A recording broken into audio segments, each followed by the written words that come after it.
Hello, everyone, and welcome to Beginnings, the show that asks, where do creative people come from? My name is Andy. I'm the host of the show and a writer and performer based in Los Angeles, California. One strike still to be resolved. Let's get into it because this is a very good episode today. This is Derek M. Ballard. And if you don't know who Derek is, I'm going to read you his bio right now. Originally from Mobile, Alabama, Derek was an artist from the jump. As a storyboard artist, he's written for shows like Adventure Time and The Midnight Gospel, and as a cartoonist, he wrote comics for the wonderful and sadly defunct site The Nib. Most recently, he created a zine called The Shape of Comics to Come, and his first graphic novel, Cartoon Show, was just published by Oni at the end of the summer. You gotta get it, folks. You gotta get it. I love Derek's cartoons. I first encountered him on the Nib, I believe, is where I saw it. And I just, we come from two very different worlds, but I very much connected with his comics and with his sense of humor. He writes, I have pets, no children. He has 3 children, writes about being a single father in a crumbling dystopia that is America. I guess it's the trying to get by in the crumbling dystopia that is America. How do you pay for groceries as fascism comes knocking at your door? I mean, that's not necessarily what Derek's saying, but it's there in the background. And not only do I vibe with his comics, but I just love the style of his art, too. And I'm really actually very sad the Nib is no longer around. But luckily, you can get Derek's comics other places. And we talk all about growing up in Mobile. We talk about his grandfather, some, existential stuff, how you see yourself when the people around you don't take what you do seriously. So I hope you enjoyed this episode. It was great to talk to Derek. And you know what? If you do enjoy this episode, what I love to do in the intro here is do a little recommended if you like. If you're a first-time listener and you're like, oh, this was enjoyable, well, what are some other episodes you might enjoy? Say you're here because Derek's a cartoonist and you want to hear interviews with other folks from the world of comics. Well, this is last year, so I've talked to Kieran Gillen, Kelly Thompson, Chip Zdarsky, Jim Starlin, Ryan North, Jeff Lemire, other folks from the Nib, Maddie Lubchansky, Joey Allison Sayers, Ben Passmore. Those were all really fun. If you like those, why not subscribe to the show? Why not write a review? I've been doing this for 14 years. I have done hundreds of episodes with not just cartoonists, not just people from comics, but writers and performers and artists, musicians, journalists. What else? You can find me on social media at Andy Beckerman. I guess Instagram's probably the best one because it's just mostly pictures of the animals and of my life. And I guess some comedy stuff in there too. And stay tuned. I've got a lot of really cool episodes coming up. Marnie Stern, wonderful indie rock guitarist. Mike Sweeney, head writer of Conan. Oh, just today I talked to Matt Fraction. Despite the fact that the internet shit the bed towards the end, it was a really good talk, and Matt's a really cool person. So look forward to those. But for now, let's talk to Derek.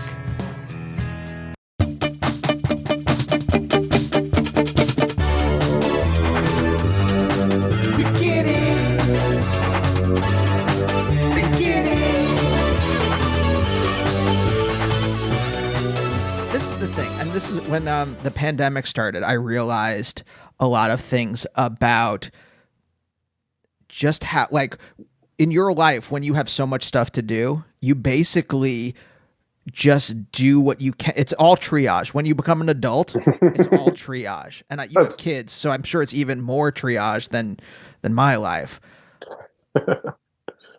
But you don't, if you don't have to learn it, when the stuff that I didn't have to know, I didn't have to know about infectious diseases. I didn't have to know about where people's their breath travels in a room.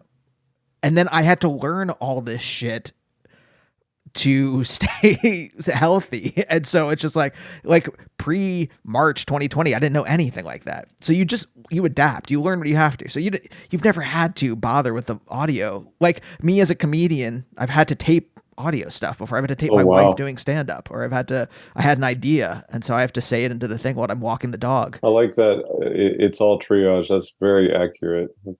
That's so good. Yeah. I'm bleeding out most of the time. Yeah. I read your interview in the Comics Journal earlier today, Okay. which is pretty robust. Long. Yeah, that's a Yeah. long one.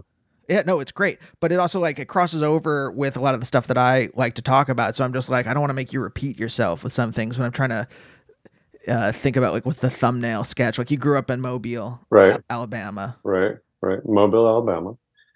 It's kind of it's a big city, but it's kind of all urban and rural at the same time. So whenever I try to describe it to people, you ever seen the movie Winter's Bone? Yes. It's a cross between Winter's Bone and Boys in the Hood. Okay. People are going to be mad about that, but anyway, it's pretty accurate. No, it sounds a little bit. I'm from Reading, Pennsylvania, and Reading goes from farmland to an inner city within about 20 minutes. Yeah. But it's not Yeah. like when you first said it, I imagine like a patchwork. Like Philadelphia is kind of a patchwork. It's block by block. It changes. Like the tenor, the vibe changes from block to block. Like some blocks are just like families in the Italian area, and then one block over, it's an open air drug market. And at first I thought that, but then Reading is more linear, where it goes from, rural, like, farmland, and it goes from like trailer parks and things like that to a kind of like, I don't know about now, but when I was growing up, an inner city that wasn't like maybe the best. Well, in Mobile, in downtown, there'll be like a beautiful mansion, and then you turn the corner, and like you said, it's an open air. That's Philly. Yeah, Philly.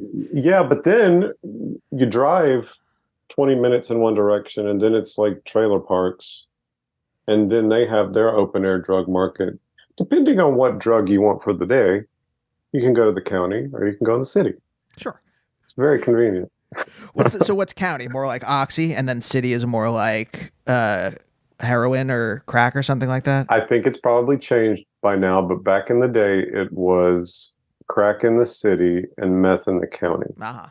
But probably Oxy now. Yeah, again, that sounds like Reading. Like my friend grew up, and she says they only found out later because it exploded, but like the house like next to them, and this is a rural area, so like next to them was like somewhat far away, but was a meth lab. There was a lot of that. My grandfather had a trailer park that he started in the 70s. He was a really nice guy.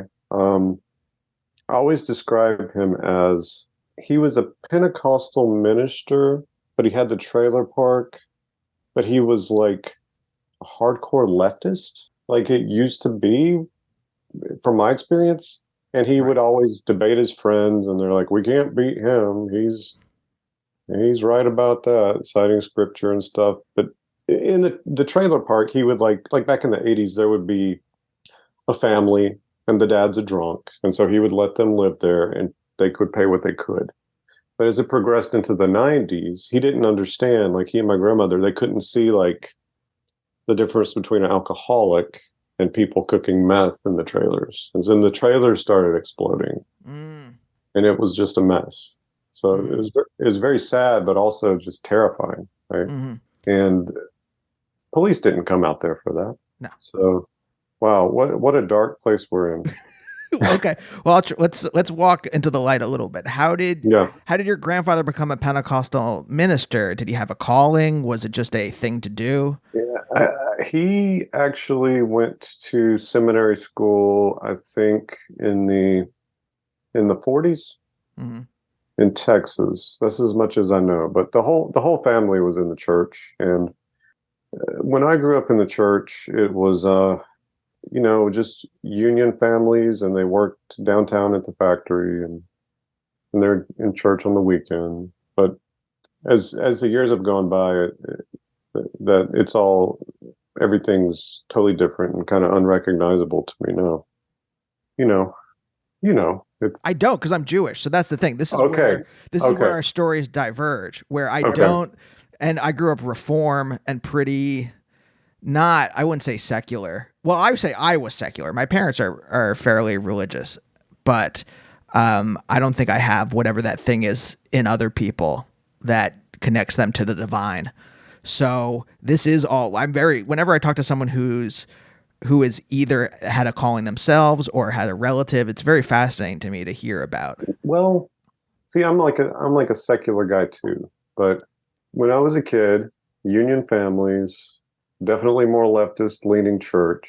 But then I remember Reagan and Mm, everybody got strange, and now it's unrecognizable to me. Like, I'll just be blunt. Back then, there would be sermons like, "We hate rich people," but now the sermons are like, "You deserve to be rich." yeah, You prosperity know? gospel type stuff. Yeah, it's just different. It's just different. Do you remember how that snuck in? I have like the 70s to me is this like changeover. I've been thinking about this a lot lately. And I don't know what I was reading yesterday, but like it seemed like in the earlier half, like it's not like the robber barons were nicer or better people than the billionaires today, but they at least wanted the game to keep going. They wanted it to like, and so they wanted people to like FDR is not a good person, but he wanted everything to keep going on. He wanted society to continue. And then there was this shift in the 70s and the people that took over just don't give a shit. And they're just like extracting as much as possible without caring if the game keeps going because they know they can like fuck off to their compound in New Zealand. And it seems like when you the 70s and then into Reagan is this inflection point where, you know, where prosperity gospel gets a claw into the religious psyche of America. And I'm curious if you had like a front row seat for that, or if you kind of saw it happening in front of you. Well, but to jump back to FDR and the New Deal and all that kind of stuff. My great grandfather was an orphan, and he had to go work on a farm when he was 10. But then the New Deal happened, and he joined the Civilian Conservation Corps.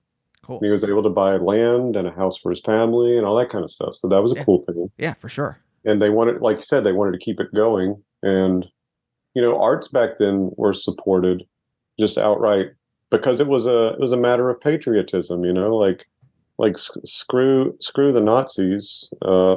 They're trying to be patriotism in their way. Let's be patriotism about like, let's go around and record the blues in the South and stuff like that. Yeah. But okay, back to your main question in the 80s. Yeah, I did see it happen because I was at home. We only had 3 channels, black and white TV, but then I'm watching the fall of Jim Baker, the fall of Jimmy Swaggart, and all of those people were like all with Reagan, you know, the Christian Coalition, right? So even though I'm a little kid in elementary school, I'm watching this happen. I'm like, these people on TV are nothing like the people I know at home. But I think a lot of the people in the church were watching a lot of TV and kept watching TV. And then those people maybe had their redemption arcs. So I guess that I saw that, and that was pretty overt. But then from there, everything got different. What do you mean got different? Well, throughout the 90s, there would be like ministers packing out stadiums, stuff like that, you know, or like a rock group that's evangelical rock group, you know, right. Like so. Jars of Clay. Yeah. Even stuff before that. But I think for me, being a kid in the 80s, maybe it's because I was a kid in the 80s, but I saw that happen in the 80s. Like everything, I saw it on TV. And then in the 90s, everything kind of turned to reflect how the stuff was on TV. But that's the best answer I have to that. I'm just a dumb guy from Alabama. I haven't studied that, but yeah. That's how it looked to me. I remember a time before that, vaguely. Yeah. So how did your grandfather change through this time, or how did he react to this change? I guess if I assume he stayed the same human being he was. Right. He was at a so in Alabama, like there's like one church every 2 miles, you know. He was at a church that didn't change, and it seemed to have like, man, I'm going to use some clumsy language here, but like more poor people went to that church, whereas some of the other churches, they started blowing up, you know, and just expanding and building and getting bigger. And at those churches were like, the guys that owned the four-wheeler dealership. Uh-huh. But yeah, he didn't watch that kind of stuff on TV. He watched National Geographic shows. Yeah. Yeah. Because I'm just curious about, you grow up with, I was thinking about as you were talking when you said, he's talking to these other preachers and they're just like, well, we can't beat him. He's right about this stuff. And it's like, okay, well then why are you not changing? I'm talking to these other preachers now. If you're talking to this other minister and he's telling you, hey, look what the Bible says. And then you're like, yeah, you're right. I'm still going to be an asshole. Like, man, isn't that something that, like, at this age, I keep running into? Like, truth doesn't matter sometimes. Like, yeah, that's what I'm not becoming cynical or negative, but I've shed quite a bit of naivety over the past few years. Like, like in the comics, I can be like, this doesn't make sense. And they're like, okay, bye. Doesn't matter. But your grandfather was a big influence in your life? Yeah, definitely. He is a kind man and gentle and very intelligent and did not, here's the biggest influence. He didn't feel the need to go with the flow. And in fact, he would go against it to a fault sometimes. And I'll tell you, that's me. That's my kids. So it comes in handy sometimes, but sometimes I got to chill out and be like, wait a minute, let's hear both sides. In what way was he going against the grain and it actually like came back to bite him in the ass? He kept that trailer park going, and the whole family, I'm even guilty of it, but we would criticize him about it because it was unsafe or we didn't like the people, but he was trying to do something good. Mm. And in the end, it was not a good thing, and it attracted a lot of bad elements, and he passed away. My grandmother was still out there. She had to move away from there. It just got too dangerous out there in the county. And like, it was not only meth, but then like oxy, all that stuff is raging out there. It's raging. Right. So yeah, that's the big thing. Okay. And then how does that tendency manifest in you? And now with the asterisk that you're like, yes, and I understand that I temper it now. Like it's not fully, like you're not fully letting it lead to your destruction, but how does it show up in you? Well, this is an easy one because I was thinking about this yesterday. I'm still drawing comics. That's crazy. Like why am I doing this? And I'm never going to quit out of spite. I don't know. I'm just going to keep doing it. I'll probably be 90 years old. I'll still be drawing comics, and my kids are like, Dad, just let it go, man. Just let it go. Yeah, that's the big thing. I can't stop making art. I'll never stop making art, and I don't care anymore. And I'm unapologetic about it. I used to think, well, this is maybe a little silly thing that I have to do. I'm no doctor, I'm no lawyer, but nowadays I'm like, excuse my language, but fuck a doctor, fuck a lawyer. I don't care. I'm going to do this, and this is what I do. If you think it's funny or weird, I don't care. That's interesting. What was it about writing comics that you felt was, I don't know, less than? Because I bet plenty of I'm in this point of my life now where I'm just like, oh, I've met a lot of doctors that are not like they've obviously gone through the training, but like they're not smart people or they're not good people just because they have this training. And having the training doesn't make them necessarily good doctors. It just means that they went and got the credentials. So, and I've met plenty of evil people who are lawyers. So, like I would think that like, I've just gotten to this point in my life where I'm like, are you a good person? That's the only thing I care about. And then what you do after that is less important than whether you are making the world worse or not. Right. So repeat the initial question. I agree with all your points. See, I'm thinking when you said that, I'm thinking of all these doctors that were dumb. the writing comics. What was the Like, what question? is it like that makes you? Because I think it is as good a job as any other.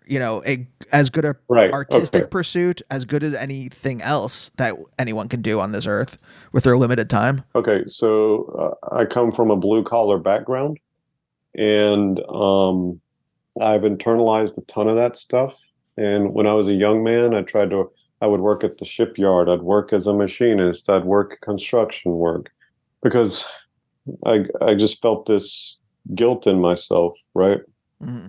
I needed to do like a real job, but man, what what a brain disease that is to think like that.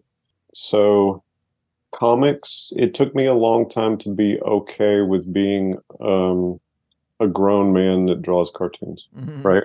It's kind of like I make this joke a lot, but it's kind of like being a mime, like and then being meeting people in a like other adults that are like have more normal jobs, and so you're a comedian. Mm-hmm. Do you like to tell people you're a comedian? Like, because I don't like to tell people I'm a cartoonist. I used to. Well, it's interesting. Yeah, I mean, part like I hear where you're coming from because I've worked in supermarkets and I've worked in off track betting places. I've done what we're gonna call quote unquote real work. Sure. You know, um, and there was a point where I was like, well, writing or performing or something like that is not the same thing as that. But it's all I remember a friend of mine is a union organizer, and I remember we were talking and he's just like, it's still work. Writing is and especially if you're being exploited by someone, like the writer's strike just ended and we were out picketing for 5 months. Yeah. And if you look at how badly, like just how much money they make off of our backs for the work we do, you Yeah, I know, believe that. Yeah. I mean, it's not coal mining. I'm not like pretending like it's the same kind of back breaking labor as that or as, being a longshoreman or whatever, right? I'm not pretending it's the same kind of physical labor, but it's still labor and we're still all being exploited by wealthy people. And so I had like once I kind of had that realization after talking to my friend, then I started to become more more settled, more okay with saying, well, this is my identity. This is who I am and this is what I do. I'm okay about it now, and I'm almost like I don't mind being mean about it now. But it took me a long time to get here, and then in Alabama and Florida's a bit better, but it was just like you know me working with people that are mad that they're working construction work, and you don't want to tell them about this stuff. You just get flack for it. But I've left that behind now. But when I was in Los Angeles, or if I go to New York, or if I'm in Canada, I love telling people, and they're like more chill with it. But in Alabama and Florida too, but to a lesser extent, it can still be a little odd. But yeah, I don't care anymore now. It took a while to get here. Well, do you think it's a class thing? So Yeah, if you are like in a working class context, you feel somewhat ashamed of it? yeah, yeah. I talk to like I have students now, and a lot of they some of them go through it too. They come from a working class family, and even if the parents are kind, and even if the kid is working full-time job at like a Burger King or something, he still feels like, my mom, she works so hard, and I want to do this thing, and I feel selfish for it. So I, I, I try to, and with my kids too, I try to like put the idea in their head that they shouldn't feel that way, because nobody ever did that for me. I had to figure it out and then get mad, and being mad about it helped me Yeah. figure it out. Yeah. What was the process for you, or when did you finally accept it? Being able to go from making zines and mini comics, then and not going to college, but then I got asked to do. some stuff for Adventure Time and Cartoon Network years and years ago, that made me feel legitimized. Mm-hmm. And I know that, I mean, I know that shouldn't matter, but then I could tell people like, you know, in Alabama or people in Florida, I could be like, oh, Cartoon Network, I did this thing, you know, and they'd be like, oh, a real thing, right? So that made it so I could tell them something that they would accept. But then in my mind, that made me madder. And you get right because well, it not well. Prior to that, I was like, maybe not mad enough. But then I'm like, wait a minute, that shouldn't matter. And then over the years, I've worked it out. Like it didn't matter, and I should have been okay with it. So that was the process. It was a long process, and going through a big divorce and having just all the kids and having my kids be like love me and be proud of me about what I did. I don't want to get choked up, but come on, come Yeah. on. That really just like that sealed the deal for me. I'm like, I don't care anymore. I'm me and I'm happy with it. So, you know, as they've gotten bigger and older, and I trust they're not just like a kindergartner, like cartoon dad. They're older. They're like, you're inspiring. We're proud of you. We love you. That feels pretty good. Yeah, that's really interesting. So it started with a kind of like legitimization that gave you a certain status in the eyes of other people, especially your children, and then you were able to internalize what they saw. Yeah, and my brains are all messed up because like I was looking for a way to legitimize myself around other people, and like might be TMI, but I was married to a nurse for a long time. So I was at like parties with doctors. And then I could finally say something that I wouldn't get an eye roll. And I had been looking for that for years. But then when I got it, I just had to do some self-examination and I was mad. Like, wait a minute. I only did a little bit of stuff for Cartoon Network, and that makes me a real person, right? Mm-hmm. Right. It's that credentialization. I think it's really, it says more about the person you're talking to than it does about you. Right. Yeah, That they yeah. need that in order to see you or see whoever they're talking to as a person. Right. Otherwise it's beneath their purview. And I was around all those types of people nonstop for most of my adult life. Like other people that do what I do they're living in New York or LA or Chicago or somewhere else. Mm-hmm. So and I wasn't on the internet as much. So the friends that I did have, they were few and far between that did it. So no community, stranded with, you know, all the mean doctors and lawyers we mentioned. Do you think that this coincided all with you doing more autobiographical stuff? Well, the autobiographical stuff that came way later. So the pandemic happened. It's just me and the three children, and prior to that, you know, I was doing stuff on Midnight Gospel, and I thought that would have multiple seasons, and it didn't pan out. But the Midnight Gospel vibe of colorful, wavy gravy, tutti frutti stuff, you know, science fiction-y, I thought I'd be that kind of guy. And prior to that, I had been that kind of guy.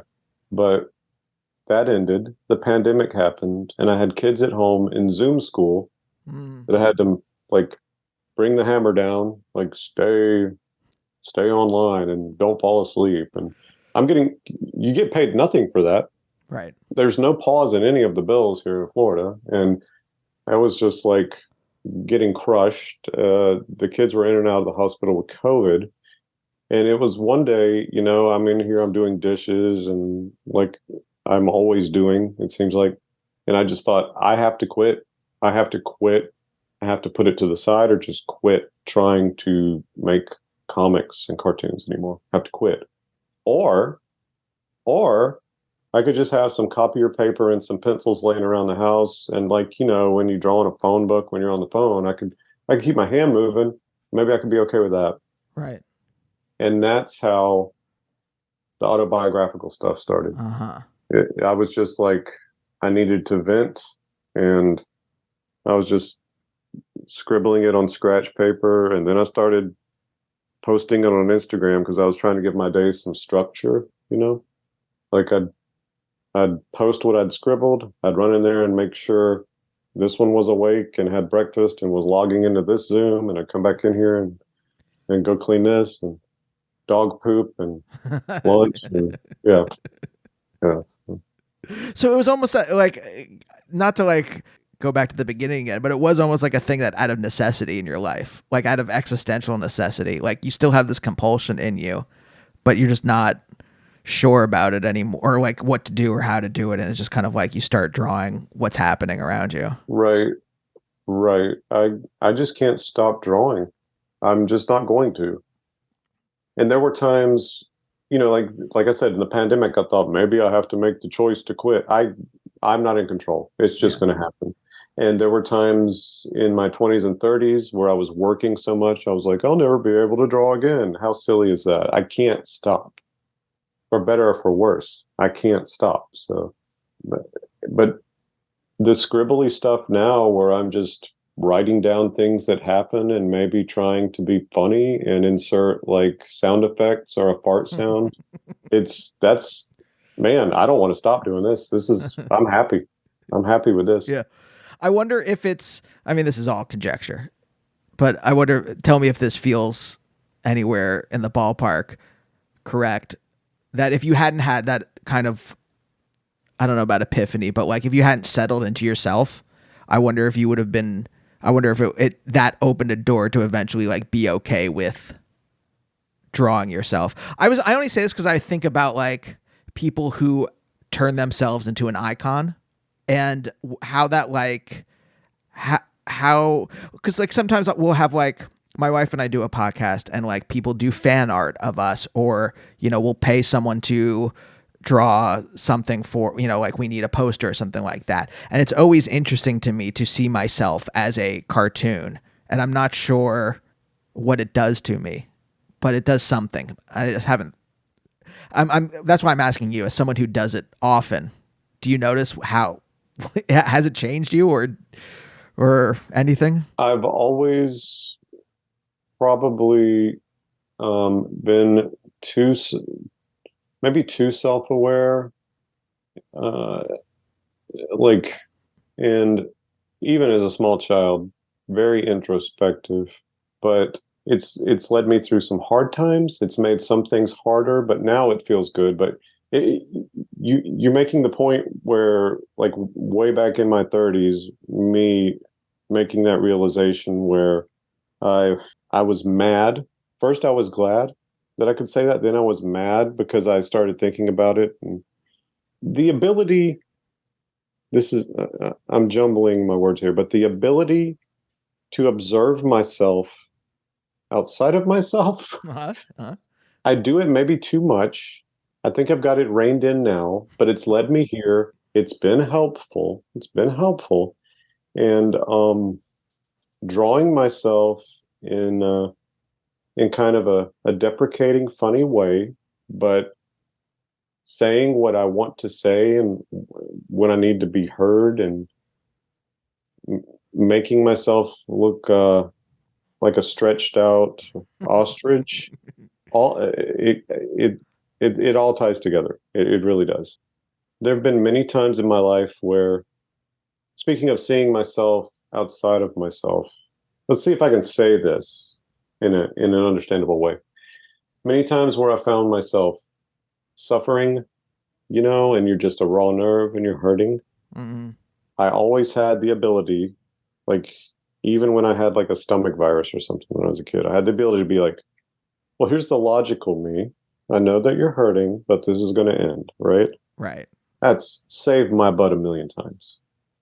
But in the past, like 6 or 7 years, especially in the pandemic and the way our family had to deal with a whole lot of hardships, I realized, like, yeah, there's the part of me that experiences it and suffers, and then the other one pops up. He's there to help. Okay, let's use our brains on this. I found that there's a third aspect. There's a third me there. Follow me on this. It might sound silly, but No. because I know that I'm capable of loving my children unconditionally and doing anything that they need done, I'll do it. And I'll be strong because my love makes me capable of that. Then I had the thought, wait a minute, maybe I can invert some of that and use it on myself too, right? So when I'm making these comics, I'm thinking about those three things. There's a part of me that's suffering. I want to express that. There's a smart, logical part that I need to think this out, right? But there is a third part because I I'm doing these because I love I have a lot of love to give. I feel like we should love each other. And this might be a funny little way for me to just put it out into the world. Hmm. So it hurts. I think about it, make some good points maybe, but at the end of it, I want it the main thing is it's putting some positivity or love in the world. There you go. Does that make sense? Yes, it does. 100%. 100%. Do you think now you said that that this kind of like compulsion, you saw it in your grandfather, not this specific one, but your grandfather was like, I'm going to be a good person. I want to be a good person. And even if circumstances change, the trailer park gets more dangerous, I'm still going to be a good person, still let people live here based on what they can pay. Right. Did you see that kind of, it doesn't have to be that compulsion, like, but any kind of compulsion in your parents too? Yeah, definitely. Definitely my mom. I think that we all are, no matter what the circumstances are, we're not pessimists and we're not cynics and we can't fake it, right? That would, at the end of the day, we're genuinely optimists for better or for worse. Mm-hmm. So we have to be, I talk to my mom about it now. It's like, don't project, don't immediately project a lot of positive attributes on people. I have that problem too. Just it's temper the naivety, Mm-hmm. but man, like we can try. We could. I've seen us try to do it. We could try to be shrewd and harsh and untrustworthy, but man, it is not. It is not our first thing. Like it does. Like if we go to a car dealership, oh boy, we got to make a game plan, right? It's like so yeah, my mom, yeah, yeah, and my kids are the same. But it's cool though. I've thought about this, and I've got words to express all that. Like my kids are like this too. So sometimes, like if they get their feelings hurt, I'm like maybe the kid who did this, he's not a bad person, and you shouldn't hate people, and you shouldn't expect that people are gonna be mean all the time. But maybe maybe just hold off until a little bit until you know them a little bit better. What do you think made your family different? What do you think made your family live in reality as opposed to, because the way that you've talked about so far, your grandfather, is that your father's father or your mother's father? My mother's father. It's your mother's father. So your Yeah. grandfather and your mother, and the way this kind of like the things that you've passed down to your children. It seems more reality based than I see a lot of other people kind of like living in a little fantasy land, kind of adjacent to the reality that some of us are living in. Like what do you think made your family or made you want to live in reality as opposed to kind of just like deviating into a kind of let's say fantasy land again? Well, I think that they knew, like my mom, my grandfather, cousins, great grandfather. I think that they knew and they learned over a lifetime that, oh man, I'm going to sound cynical, but like maybe merit doesn't always count for anything. But I think now I'm just saying it out loud, Mm-hmm. right?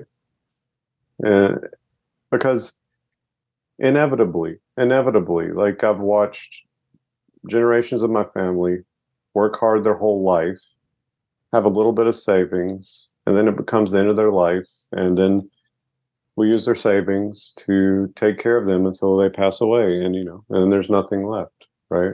But after watching that happen so many times, and finally I'm going to say it out loud, like, hey, maybe all these things that you're promised aren't going to come through, and I'm not being negative, but maybe, like, but it's been my kids will probably be more harsh. So with each generation, they'll probably be a little bit more reality based. I don't know, you know?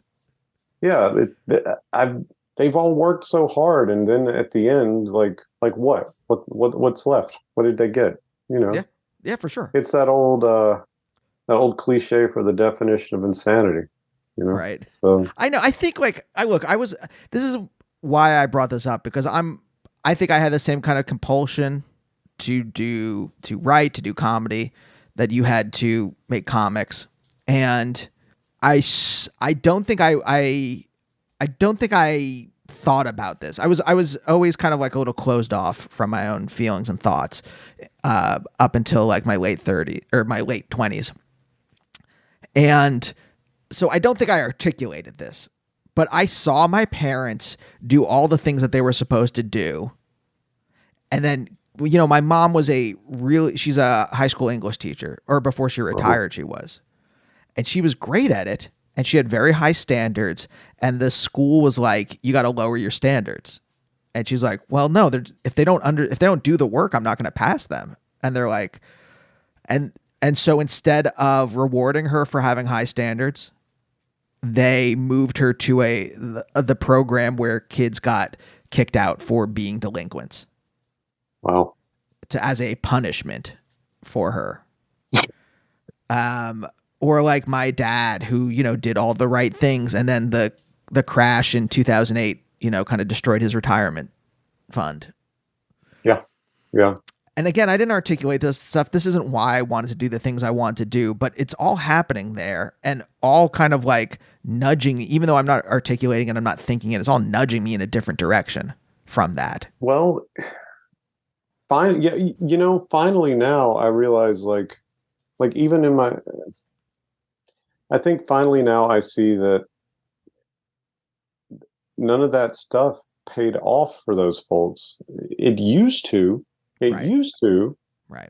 My great grandfather, the one that the New Deal, he retired from the paper company in Mobile in 1974. He had a retirement check coming every month until he passed away in the 2000s. He had insurance, right? Mm-hmm. But then in the early 80s, they changed retirement to 401ks and HMO. You know how it all went. Yep. But I like that we're talking about it now. You don't understand how much I love. My daughter's 21, and she's constantly sending me TikToks about kids just talking about this, making jokes about it. I'm eating it up. I am eating it up because, like, when I was 30 or in my 20s, it was like, if you'd be out there saying this, people would be like, "Wow, wow, you are doom and gloom." But right? Yeah. Again, but you were living in reality where everyone else was pretending like the 50s still existed, even though the 50s were already dead by the late 70s. If that makes any sense. Yeah, but even talking about it right now, I feel kind of like I'm like, is any nobody's around here, right? Okay, But that's just maybe that's our generation. But the kids are like, wow, none of this works, Mm-hmm. and that gives me hope, and I haven't had that in a while. So Yeah. Yeah.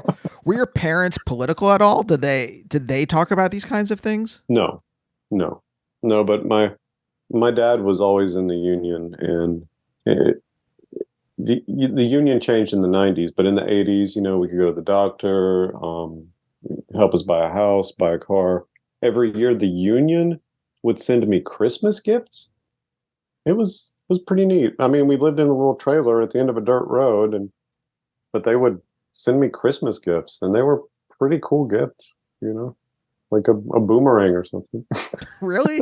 Yeah. When I was a kid, that's all I wanted. I don't know why, but all I wanted when I was a kid was a boomerang, specifically a Nerf boomerang, because I never thought I could get like a real one, but I wanted the Right. Nerf one. Yeah, you want the Nerf one because if it comes back and hits you in the head, you're gonna be okay. But I could never get them to work. No, yeah, yeah. I remember my friend had one, and it just didn't do what it was supposed to do, but it was still cool looking. Yeah. But back to your question, my we didn't talk about politics. No. No. And I don't like in the comics I write, I don't talk about them either. I don't want to. I don't want to they can screw off and go talk about themselves. Like I just kind of want to and the stuff I do is political. I didn't set out for it to be, Uh-huh. right? But like writing about how I'm not getting food stamps because I'm too poor to get food stamps, Right. but because the math and the it I guess that's pretty political. But yeah, so I've made a conscious choice not to say like the word capitalism in my comics, um, because I don't want to give it any more air, but and other people do that better than me. I think I just want to write about the absurdities. Um, and I only halfway know what I'm talking about. I know what I'm talking about because I experienced this stuff, but like political stuff, man, I don't know. I'm just like I said, I'm just like a dumb dude from Alabama. What do I know? I think you know a lot. I think you know more than you're giving yourself credit for. I don't know. Well, you know what? Okay. Yeah. Yeah. Keep keep pumping me up. Uh, So, okay, so what was the household like when you were growing up? I grew up in a FEMA trailer in the 70s. Mobile's on the Gulf Coast and it gets big hurricanes every year, Mm. you know. It's not too far from New Orleans and Biloxi. So when I was about a year old, we had a trailer, but we lost that to Hurricane Frederick. Mm. It it log rolled the trailer. We weren't in it. So we got a FEMA trailer, and I grew up in the FEMA trailer. And my dad worked shift work at the paper company downtown. He would bring home cases of paper, like all different colors, but copier paper Mm. that was miscut that they were just going to toss. Gotcha. And so I would be like, awesome, and just drawing, as long as I can remember. Two things. One, what was your dad's actual job at the what was Scott Paper Company? Is that it? Yeah, yeah, yeah. I don't know. I don't know the job title. Um, I know it was manual labor. It was not management. He Okay. was, yeah, but I don't know the title, but he, you know, Mm. And then this is a weirder question, but do you think you had the compulsion to draw before you had the paper, or do you think the paper gave you an outlet that you didn't know that you needed? well, okay. I am pretty sure I wanted to draw before that because my mom always tells a story of me drawing when I was like 10 months old. Like, and I used to get coloring books, but I would just draw on the inside cover, it was blank and I wouldn't color in them. And I think my dad brought the paper home because he knew I liked to draw, but I had to be very small. So I don't know what exactly is true, but I do know when I went into 3 or 4 year old kindergarten, I was the kid in class that could draw. Uh, So it's pretty early on. Pretty early on. okay. I asked this. I was talking to a friend of mine a while ago, and we were talking about family mythology and how sometimes your parents create a mythology about you that Yeah. you just happen to go with because that's what you've been told about yourself.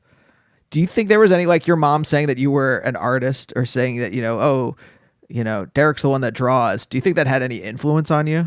See, the 10-month-old thing, I'm always like, I don't know about that. Right. But That's that's the a thing. mythology, right? She's told Right. this myth Right. about her son. Well, I don't know.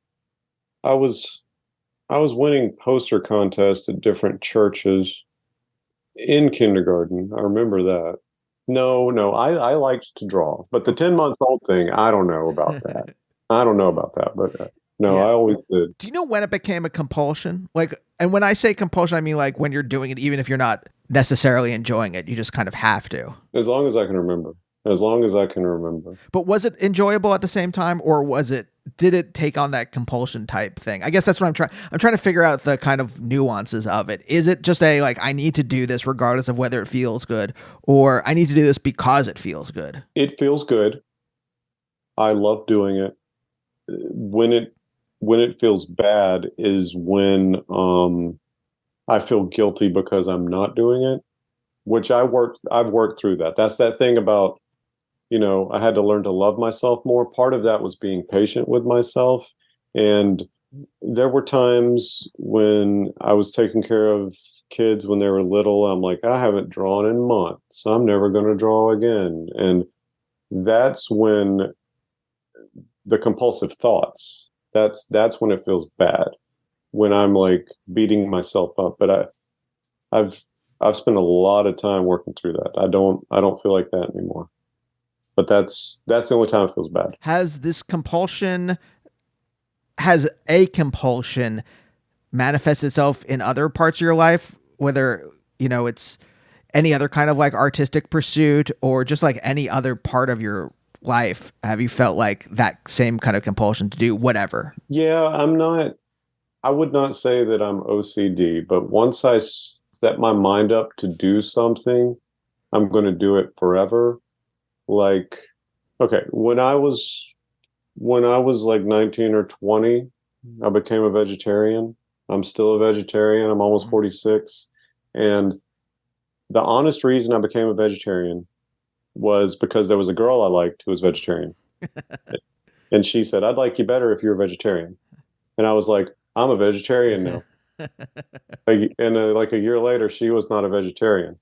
But in my mind, I was like, well, I said I am. And so here we are. And I'm glad I made that choice. It's good for me. But see, I can be kind of silly sometimes with stuff like that. Like I have to, I have to clean certain things in a certain way first. But only because I know that it's faster. Right. No, I get it. No, I have the Yeah. same thing in me, and I don't know what.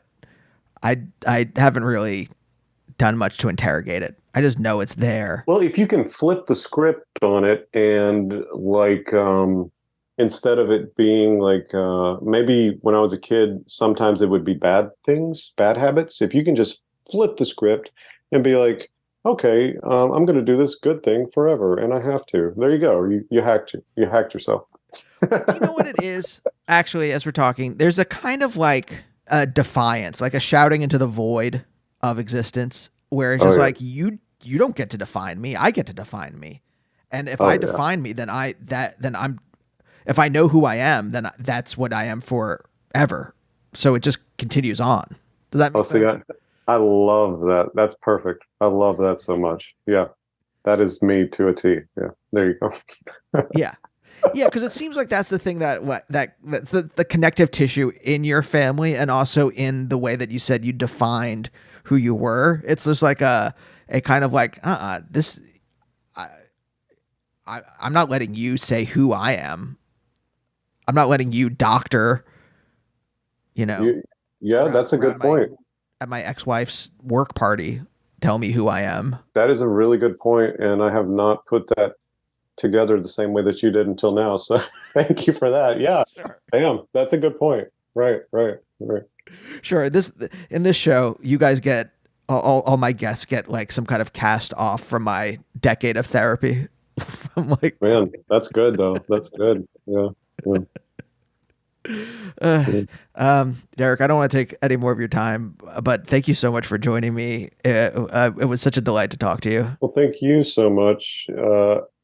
I'm flattered. Like I said, like you've had such cool people on here, so I'm glad that you would allow like a dumb guy from Alabama to be on here. That's cool. No, but that's what I'm saying. You're one of those people. You are the same as the people that you're talking about. All right, You know what? I'm going to choose to accept that Yeah, compliment. Thank of you. course. Of course. But thanks again, and we'll see you next time. Bye. Bio, bio, bio, bio, bio, bio, bio, bio, bio, bio, bio.